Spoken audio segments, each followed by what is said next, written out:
ഉത്തർപ്രദേശിലെ പ്രയാഗ്രാജിൽ മഹാകുംഭമേളയ്ക്ക് തുടക്കമായി രാവിലെ മുതൽ ഭക്തസഹസ്രങ്ങളാണ് ത്രിവേണി സംഗമ ഭൂമിയിലേക്ക് എത്തുന്നത്. ഇന്നു മുതൽ 45 ദിവസം നീണ്ടു നിൽക്കുന്ന തീർത്ഥാടന കാലയളവിൽ 45 കോടി ഭക്തർ കുംഭമേള നഗരിയിലേക്ക് എത്തുമെന്നാണ് കണക്കുകൾ.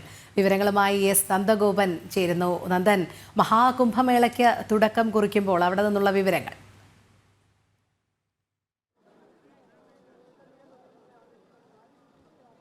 രോഹിണി, ഹൈന്ദവ പുരാണങ്ങളും മറ്റും പ്രതിപാദിക്കുന്ന വലിയ ആഘോഷം അല്ലെങ്കിൽ വലിയ ആചാരമായ ചടങ്ങാണ് മഹാകുംഭമേള. ആ കുംഭമേളയെ പറ്റി കേട്ടറിവ് മാത്രമായിരുന്നു ഉണ്ടായിരുന്നത്. എന്നാൽ ഈ ത്രിവേണി സംഗമ ഭൂമിയിൽ ഈ ഭൂമിയിലേക്ക് സ്പർശിച്ചിവിടെ നിൽക്കുമ്പോൾ അറിയാൻ കഴിയുന്നത് അതിൻ്റെ ഒരു വിരാട ഭാവമാണ്. ആ അനുഭൂതി മറ്റൊന്നാണ്. ഭക്തസഹസ്രങ്ങളാണ് രാവിലെ മുതൽ തന്നെ ഇവിടേക്ക് ഈ പ്രയാഗ്രാജിലേക്ക് ത്രിവേണി സംഗമത്തിലേക്ക് ഒഴുകിയെത്തിക്കൊണ്ടിരിക്കുന്നത്. 10 കിലോമീറ്റർ ദൂരപരിധിയിലായിട്ടാണ് ഇതുമായി ബന്ധപ്പെട്ട്, അതായത് ഗംഗയുടെ തീരത്ത് ഘാട്ടുകൾ ഒരുക്കിയിരിക്കുന്നത്. അതിലൊരു റോഡ് മാത്രമാണ് ഇപ്പോൾ ഈ ദൃശ്യങ്ങളിൽ കാണുന്നത്. ഇതിലൂടെ തന്നെ ആയിരങ്ങൾ ലക്ഷങ്ങളാണ് ഒഴുകിയെത്തിക്കൊണ്ടിരിക്കുന്നത്. പുലർച്ചെ മുതൽ തന്നെ അണമുറിയാതെ തന്നെ ഭക്തസഹസ്രങ്ങൾ ഒഴുകിയെത്തുന്ന കാഴ്ചയാണ് നമുക്കിവിടെ കാണാൻ കഴിയുന്നത്. മാത്രമല്ല, ഈ 10 കിലോമീറ്റർ ചുറ്റളവിൽ വിവിധ റോഡുകൾ ഗംഗയുടെ തീരങ്ങളിലേക്ക് ഇതുമായി ബന്ധപ്പെട്ട സ്നാന കർമ്മങ്ങൾ നിർവഹിക്കുവാൻ വേണ്ടി ഭക്തർക്ക് എത്തിച്ചേരുവാൻ വേണ്ടി താൽക്കാലികമായും മറ്റും ഒരുക്കിയിട്ടുണ്ട്. ആ റോഡുകളിലും ഇതേപോലെ തന്നെ ഭക്തരുടെ വലിയ ഒരു ഒഴുക്ക് തന്നെയാണ് ഉണ്ടായിരിക്കുന്നത്.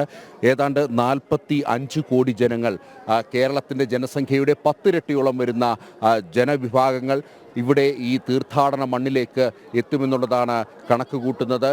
കഴിഞ്ഞ കുംഭമേളകളിലൊക്കെ തന്നെ വലിയ ഭക്തജന തിരക്കായിരുന്നു. എന്നാൽ ഇത്തവണ നടക്കുന്ന കുംഭമേളയ്ക്ക് വലിയ പ്രത്യേകതയുണ്ട്. മഹാകുംഭമേളയാണ്. അതായത് 12 പൂർണ്ണ കുംഭമേളകൾ, 12 വർഷം കൂടുമ്പോൾ നടക്കുന്ന പൂർണ്ണ കുംഭമേളകൾ, 12 കുംഭമേളകൾ പൂർണ്ണ കുംഭമേളകൾ കഴിയുമ്പോഴുണ്ടാകുന്ന മഹാകുംഭമേളയാണ്. അതായത് 144 വർഷങ്ങൾക്ക് ശേഷം ആണ് ഇത്തരമൊരു മഹാകുംഭമേള നടക്കുന്നതെന്നുള്ളതാണ് സന്യാസി ശ്രേഷ്ഠന്മാരും മറ്റും ചൂണ്ടിക്കാണിക്കുന്നത്. സൂര്യ, ചന്ദ്ര, വ്യാഴഗ്രഹങ്ങളുടെ ഒരു സാന്നിധ്യം, അവ പ്രത്യേക ഒരു രാശിയിലെത്തുമ്പോൾ സംഭവിക്കുന്ന ആ ഒരു ചടങ്ങ്, ആ ഒരു സവിശേഷമായ ചടങ്ങിൽ പങ്കെടുക്കുവാൻ വേണ്ടി ലോകത്തിൻ്റെ തന്നെ വിവിധ ഭാഗങ്ങളിൽ നിന്നും ഭക്തർ എത്തുന്നു. ഭാരതത്തിൻ്റെ തന്നെ വിവിധ സംസ്ഥാനങ്ങളിൽ നിന്നും, കേരളമടക്കമുള്ള സംസ്ഥാനങ്ങളിൽ നിന്നും ഭക്തരെത്തുന്നു. അതിനായി വിപുലമായ സജ്ജീകരണങ്ങളാണ് ഉത്തർപ്രദേശ് സർക്കാർ ഒരുക്കിയിട്ടുള്ളത്. പ്രത്യേക ട്രെയിൻ സർവീസ്, 13,000-ലധികം ട്രെയിൻ സർവീസുകൾ പ്രയാഗ്രാജിലേക്ക്, അതിൽ 3,000-ലധികം ട്രെയിനുകൾ പ്രത്യേക സ്പെഷ്യൽ ട്രെയിനുകളായി പ്രയാഗ്രാജിലേക്ക് എത്തുന്നു. അതിൽ ഭക്തർ കവിഞ്ഞെത്തുന്ന കാഴ്ചകളാണ് പ്രയാഗ്രാജിൽ കാണാൻ കഴിയുന്നത്. കേരളത്തിൽ നിന്നുമടക്കം തന്നെ പ്രത്യേക ട്രെയിനുകളുണ്ട്. മാത്രമല്ല, ഇവിടേക്ക് ഭക്തരെ എത്തിക്കുവാൻ വേണ്ടി പ്രത്യേക ബസ് സർവീസുകളടക്കം സജ്ജീകരിച്ചിരിക്കുന്നു. ഇങ്ങനെ എത്തുന്ന കോടാനുകോടി ഭക്തർക്ക് അവർക്ക് വേണ്ട എല്ലാ സൗകര്യങ്ങളും മുൻകൂട്ടി തന്നെ തയ്യാറാക്കിയിരിക്കുന്നു. പരമാവധി ഭക്തർക്ക് ഇവിടേക്ക് എത്തി തീർത്ഥാടന കർമ്മം, ഈ കുംഭമേളയുടെ, മഹാകുംഭമേളയുടെ തീർത്ഥാടനത്തിൻ്റെ പ്രധാന ഭാഗം എന്നുള്ളത് സ്നാനമാണ്. ത്രിവേണി സംഗമത്തിൽ, അതായത് ഗംഗ, യമുന, സരസ്വതി സംഗമത്തിൽ അവിടെ സ്നാനം ചെയ്യുക എന്നുള്ളത് തന്നെയാണ് ഇതുമായി ബന്ധപ്പെട്ട പ്രധാന ചടങ്ങ്. ആ സ്നാന കർമ്മങ്ങൾക്കാണ് ഭക്തർ പ്രാധാന്യം നൽകുന്നത്.